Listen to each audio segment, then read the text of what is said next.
ST कर्मचाऱ्यांना सरकारी कर्मचाऱ्यांच्या याच्यात विलिनीकरण करण्यात यावं या मागणीसाठी एस-टी महामंडळाचे कर्मचारी आता संपावरती उतरलेले आहे।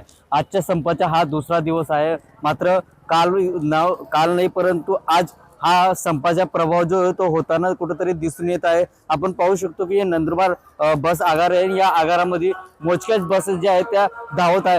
अनेक बसेसच्या जे चक्का जो आहे तो आता जाम झालेला थांबलेला असल्याचं दिसून येत आहे। यामुळे मोठ्या प्रमाणावर ते प्रवाशांना मनस्ताप जो आहे तो सहन करावा लागणार आहे। नंदुरबार जिल्ह्यात कालपासून जवळपास आतापर्यंत 1500 पेक्षा अधिक ज्या बसच्या फेऱ्या आहे त्या रद्द झालेल्या आहे।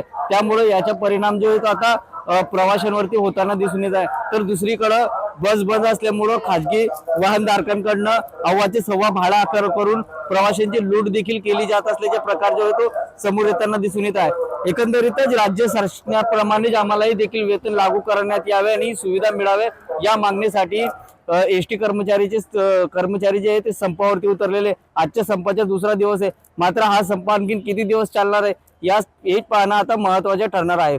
जितेंद्र बैसाने, TV9 मराठी, नंदुरबार।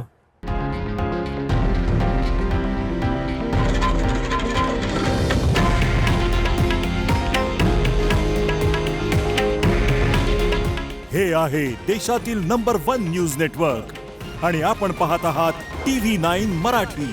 काळजी तुमची, हित महाराष्ट्राचं।